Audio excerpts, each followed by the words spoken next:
What is happening, guys?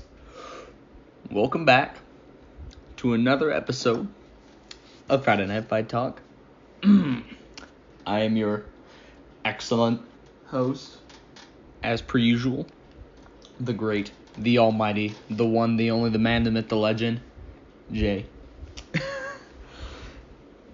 And welcome back. So, this week, we got UFC 307, obviously.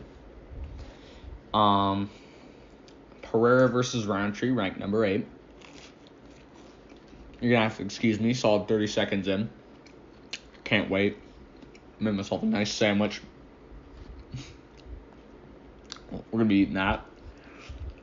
We got chips on the side, that's dessert. So we got 307 this weekend. I think it's a really good card, I'm not going to lie. I was a little worried about it, looking at how stacked 308 was. And especially when the first fight announced for it was fucking Movsar Evloev versus Aljamain Sterling. But looking at it now, I think it's a really good card.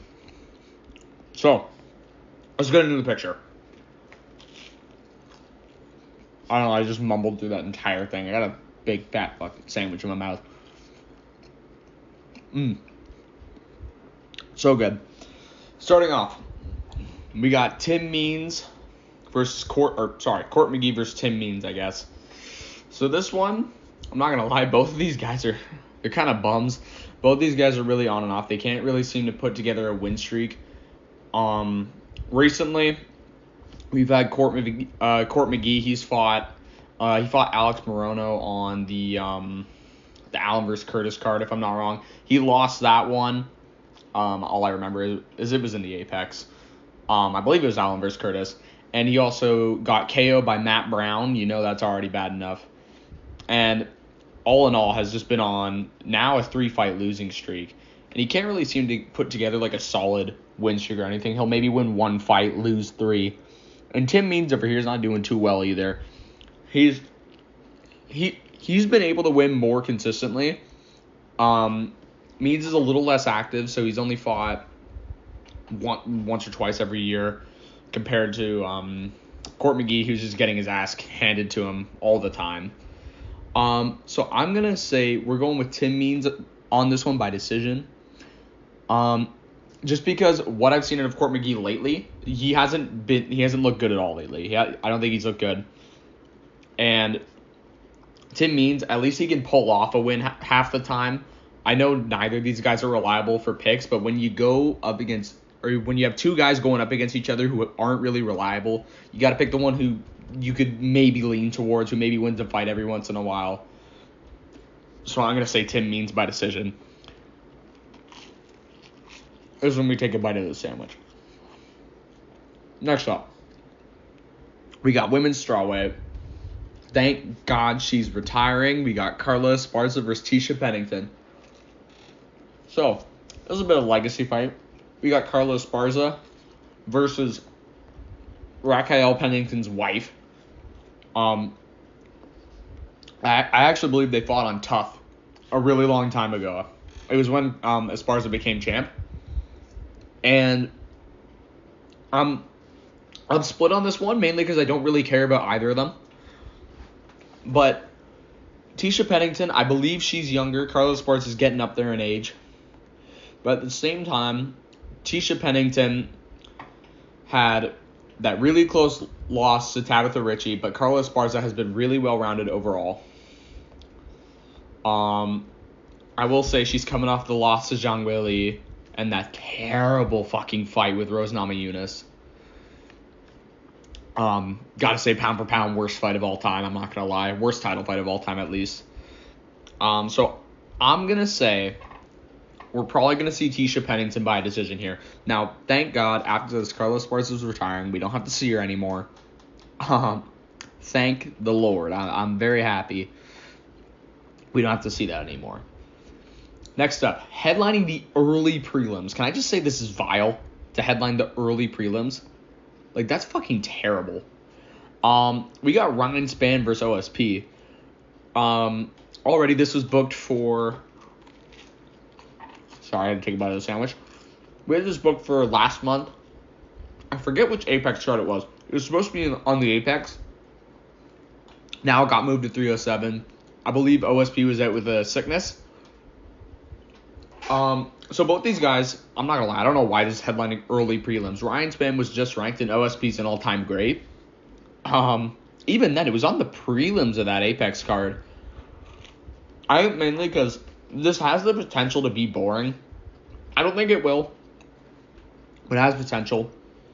So, looking at it here, OSP he's become one of those guys who now just pulls off a win. Like, pulls a win out of his ass every once in a while. Like, before, I would confidently say I could pick OSP for most things. Now I can't. He's really had that career fall off. So, and Ryan Spann just got into the rankings. I know he got knocked out by Bogdan. Even lost to Anthony Smith, Krylov. So both these guys really not doing too hot. But the thing is that against unranked competition, I can confidently pick Ryan Spann. So that's what I'm gonna go with. I'm gonna say Ryan Spann by decision. I don't think he's gonna finish OSP. But I think he'll get a decision win here. Again, I could see it going to OSP. I'm more confident in Ryan Spann's ability, considering he was also just ranked. Sorry. And now he needs to bounce back to get back into the rankings. Okay. Moving on. This is a really good fight. I like it. We got Cesar Almeida versus Ihor Potieria. So if you don't know, Ihor Potieria just got mauled by Michel Pereira. Got him into the rankings. And Cesar Almeida just got wrestle-fucked by Roman Kopylov. A little bit of a boring fight. But, sorry, I'm going to open up the chip bag. Got the Cheetos here. Finished my sandwich, by the way, so you don't got to deal with that anymore. But now you got to deal with the loud crunch. So, Cesar Almeida, I know Joe Rogan's going to fucking glaze him. If he's there. I don't know if Joe Rogan's commentating this one. I think he is, because it's in the U.S. He has one kickboxing win over Alex Pereira. Which is really impressive. But Ihor Potieria also got completely fucking demolished in his last fight. So, looking at it, I think this is an easy pick. I'm going to say Cesar Almeida probably finishes him by the first or second. I don't think this is going to go outside of 2 rounds. I don't think Ihor is even going to get to pull off a decision. I think Cesar Almeida is going to completely fucking maul him on the feet. We saw it with Michel Pereira. Cesar Almeida is definitely going to fuck his ass, without a doubt in my mind. Okay, now moving on. This one, I swear it just got added like the other day. Unless it's been announced for a while. I swear this just got added. We got Austin Hubbard versus Alexander Hernandez. So, Alexander Hernandez, you might know him from when he was supposed to fight why am I blanking on? Who was he supposed to fight? Long time ago. Oh, that's who it was. He fought Cowboy. And he was shit-talking Cowboy the whole time, and then Cowboy completely fucked him. So, these guys are both, like, good. They're okay. Hubbard is someone who I can pick half the time. Again, he hasn't been too active, but Alexander Hernandez is someone I used to be able to rely on a lot.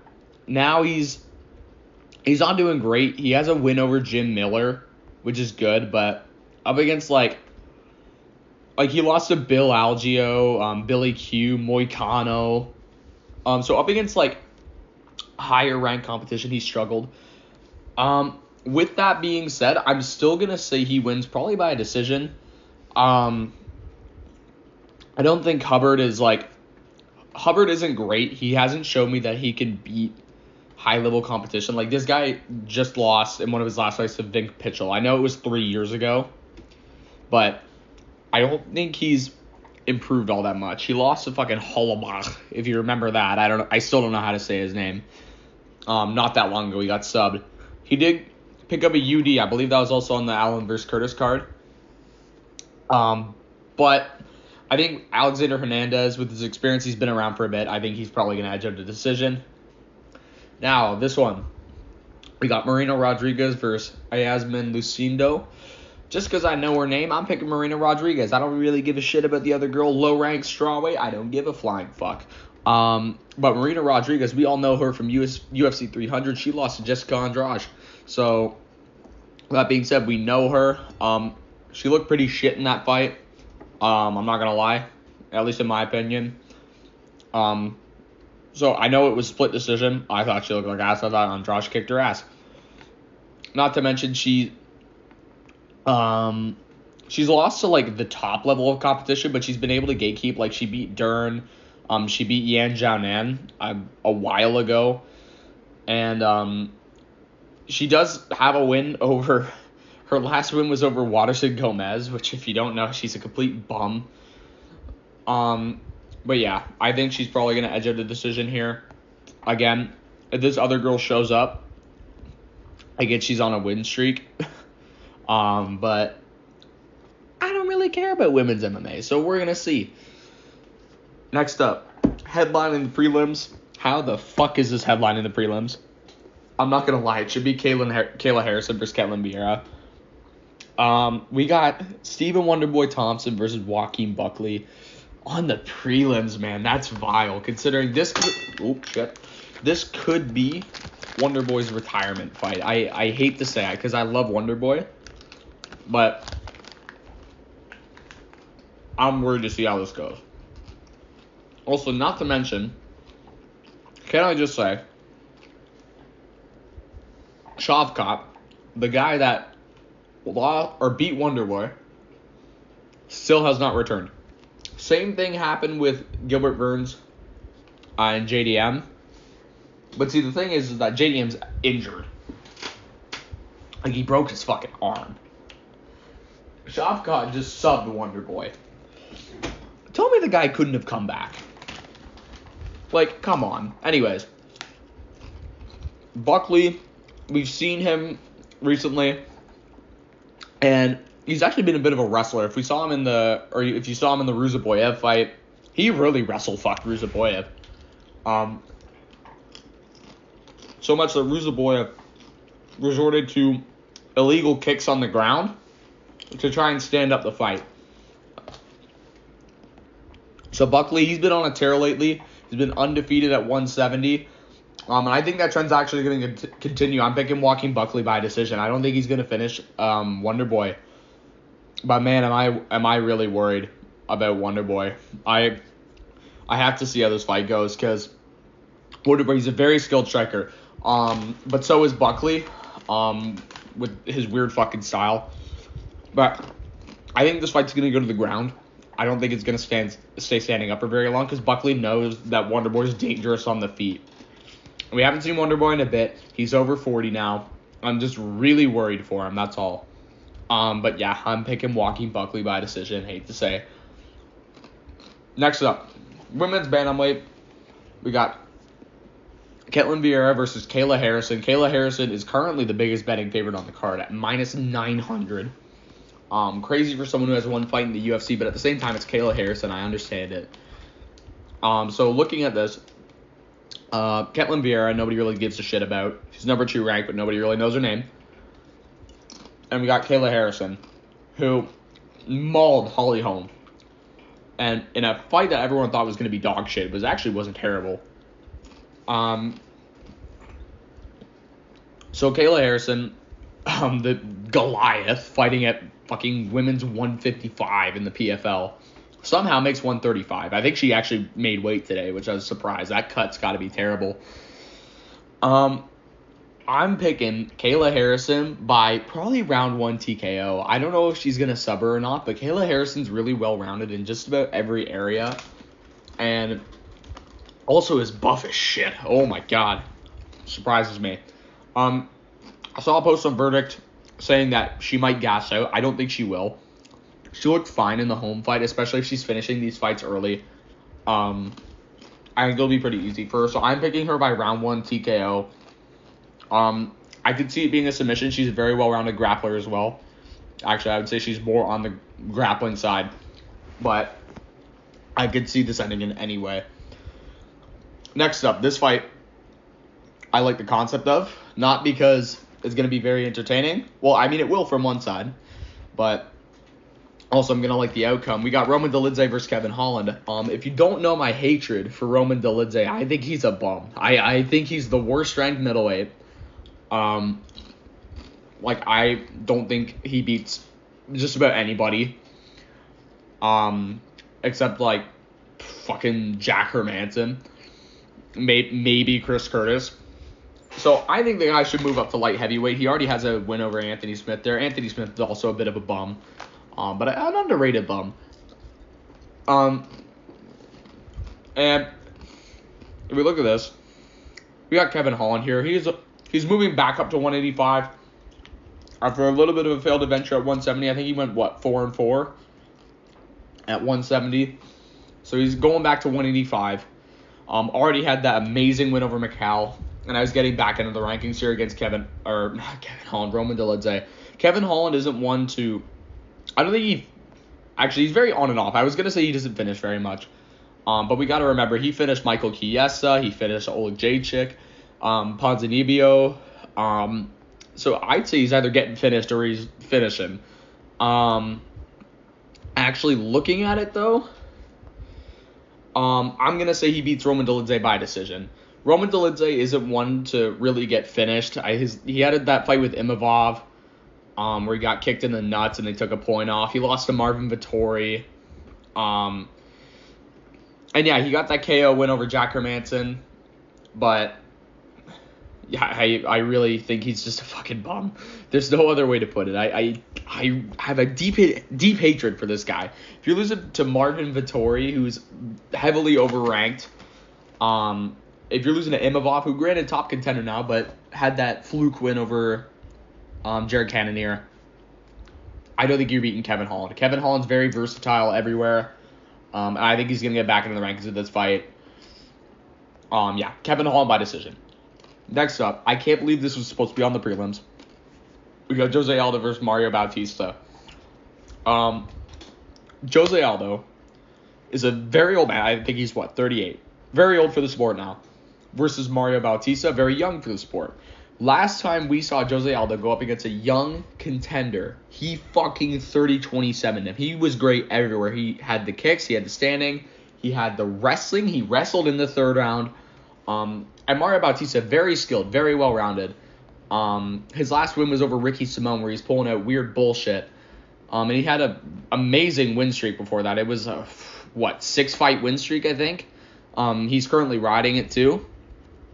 So looking at it, I'm going to say Jose Aldo by decision. I know that might be a hot take, but look at what he did to Jonathan Martinez. We all thought Jonathan Martinez was fucking crazy. His leg kicks were on point. Still one of the best kickers in the UFC.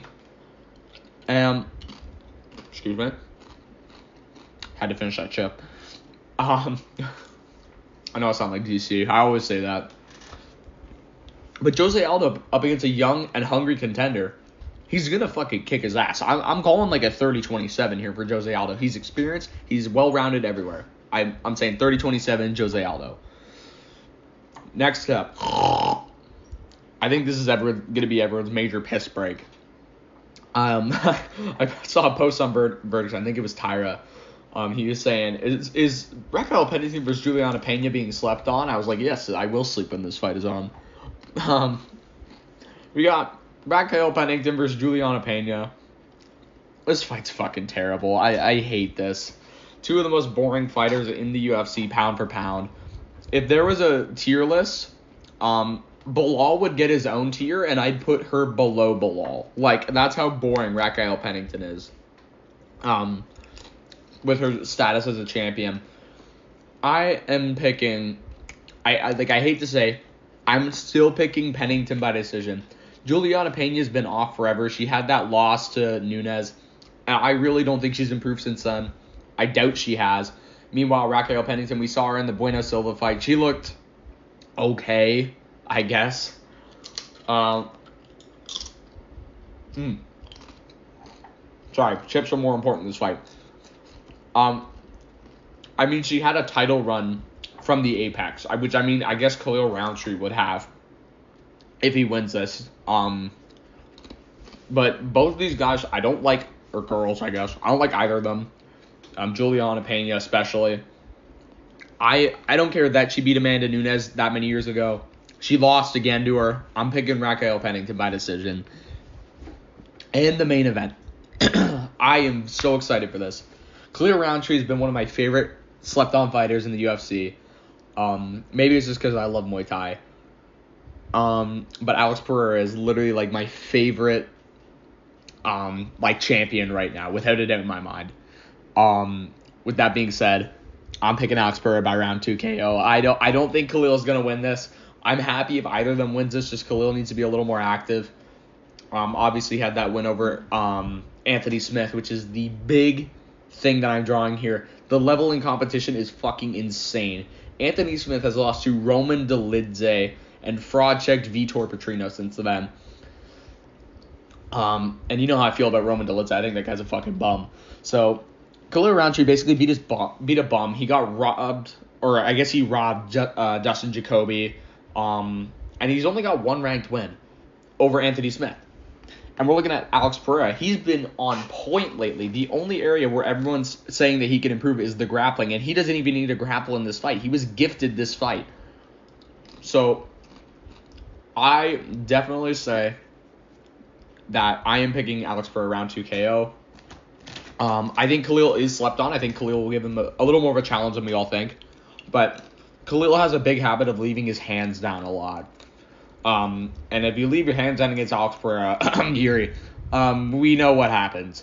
So I'm going to say Alex KOs him in the second. I'm happy if either of them wins, though. Just like if Yuri won, I would have been happy if Yuri won. I love both these guys. They're both some of my favorites. But yeah, that's my picks. Also, I'm going up against Max Holloway fan this weekend for the XP tournament. I hope I win, but if he wins, he better win. He better beat everyone else. So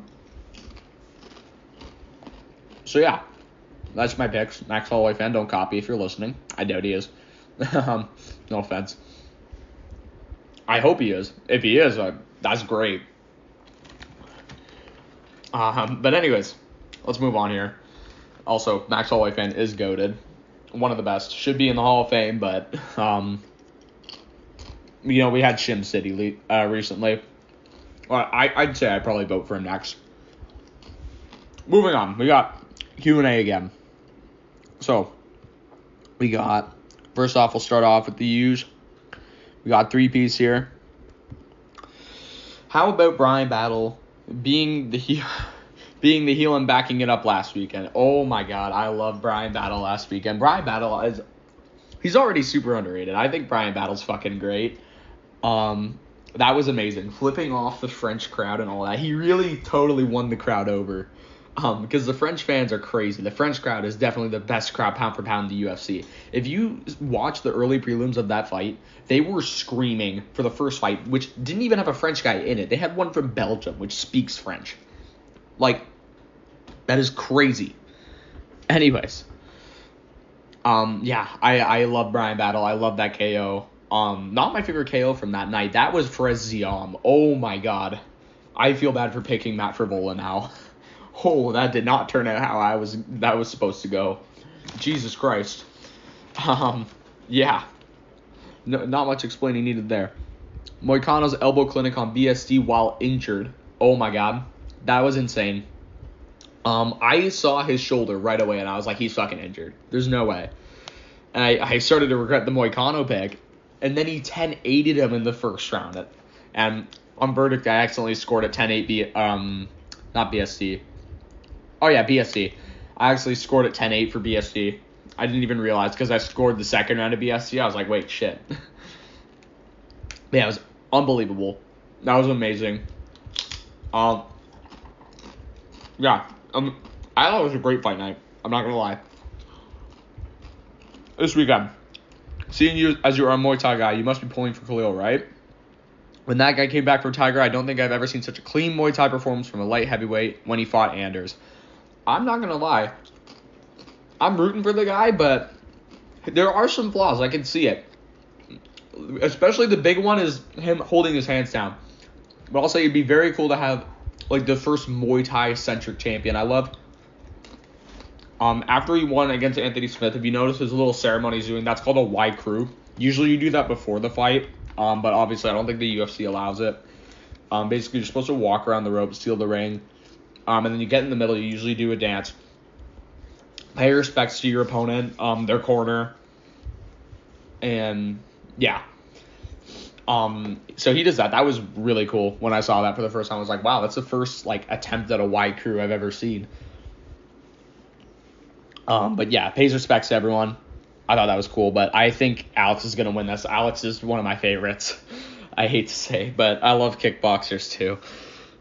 But yeah, I really don't think I have seen anyone better than Khalil come back from Thailand. Definitely the best Muay Thai, like straight up Muay Thai in the UFC. Not ever. Like there's Valentina, there's Joanna, Vanderlei Silva, all of them. But right now, currently, definitely one of the best. This card looks to be very striker heavy and a bathroom break on early prelims, the main card. Yep. What fight are you most excited for? Ooh, that's actually a good question because I think this card's very, very, like, well-rounded. That's actually tough to pick. I'm going to say Stephen Thompson versus Joaquin Buckley has potential to be boring. If they don't hit each other, it'll be boring. Because Wonderboy's had that before because he's a big counter striker. At the same time, I just want to see Roman Dolidze get absolutely fucked. And Jose Aldo versus Mario Bautista. A lot of people forget how entertaining Mario Bautista is, and a lot of people know how entertaining Aldo is. That's going to be a good fight. But I'm going to say Alex Pereira versus Khalil Rountree Jr. just because I don't think that thing's making it out of the second round. I think that thing's going to the second round. It's ending there. One of them's getting KO'd. Probably Khalil. But yeah. I think it's a really, really good card. I think I'd probably say I'm excited for the main event the most. And Aldo probably has the best takedown defense ever. Do you think Kayla Harrison could? Probably. Kayla Harrison probably weighs like a metric shit ton compared to Aldo off the cut. Yeah, I think Kayla Harrison could probably get him down like once, but he could probably get back up. He has really good takedown defense though, so it's questionable. Okay, that's that. And we got, I still can't say his name, Angelo, I'm going to say. Just some questions, as usual. Who were your top 5 GOATs? That's a great question. I talked about that in the very first episode of FNFT, but I'll go over it again anyway. So we got number 1, hate to say John Jones. Due to recency bias, I'm kind of thinking my number 2's number 1. But I still got to say number 1's John Jones all time. He's got to be the best. I'm not Dana. He's not the pound-for-pound fucking number 1 right now. That's Islam. Potentially Alex if he wins this one, honestly. I could see it. Number 2, I got GSP, obviously. Like I think GSP could be number 1, especially represents the Great White North. I don't care if it's the French side, they're dickheads, but yeah. GSP at number 2. Number 3, I got Mighty Mouse. Mighty Mouse could even be number 1. Just the thing is that the level of competition is really not that high in Mighty Mouse's era. Like, a lot of people say Mighty Mouse is the GOAT. Ask them to name 3 title defenses, they probably can't. Like, they'll say Henry Cejudo the first time, probably Ray Borg or something, and then, like, John Dodson, if they get that right. Yeah. And then if they do that, ask them to name 5. They probably can't. Like, not 5 more, like 5 total. Number 4, I got Anderson Silva, just how dominant that guy was at the time. I know that's, like, it wasn't a very dominant like time. We didn't have people like John Jones back then. I mean, I guess we did. But there weren't like as dominant champions. It was really just him. And number 5, this is a hot take. I got Volk. I got Volk at 5. Most people probably I'd say DC's number 6. A lot of people say Khabib. I think Khabib is like top 10 at best. Yeah, I have Volk at 5. How dominant he was at featherweight. I know Jose Aldo. A lot of people say Jose Aldo's a featherweight GOAT, but the thing with that is, Jose Aldo, the people he fought, They were good. Chad Mendes, all that. Don't get me wrong. But he's lost to every other featherweight GOAT contender ever. Like, Ilya's not in GOAT contention, but Conor, Max, and Volk all are. Or, I mean, arguably Conor, I wouldn't say. And he's lost to every single one. And a lot of people say that he was really old when he lost, but he was 29 when he lost to Conor in 13 seconds. He wasn't old. That's not old. That's a lot of, like that's the age when people say that someone's about to enter their prime. Like, I don't think he was too old. So I think Volk's featherweight GOAT with all those title defenses, trying to move up to 155, almost beating Islam. That was so close. And now where he is now, I hate to say, but yeah, I got Volk at number 5. Top 5 favorite fighters. All right, hang on. I'm actually going to have to think about this one. So, number 1, 100% Volk. Without a doubt in my mind is Volk. He'll forever be my favorite. I can always relate to him. Number 2, I've got Oliveira. That's someone I can always look up to. Number 3, Max Holloway. He loves Canada, so I got to give him that. And also, so entertaining. His boxing is great. He's just a great person. Number 4, this is where it gets tricky for me. Right now, I actually have to say Alex Pereira. I actually have to say Poatan right now. I'm not going to lie. I think he's my number 4 favorite of all time. He's great. He played the villain at first, but now Izzy's turned around, and Izzy's all like, well, I guess I beat him once. And yeah, really ironic how that turned out, but I love Alex. I'm just a big striker meat rider. I know Oliveira's my second, but as a striker, kind of gotta glaze that there.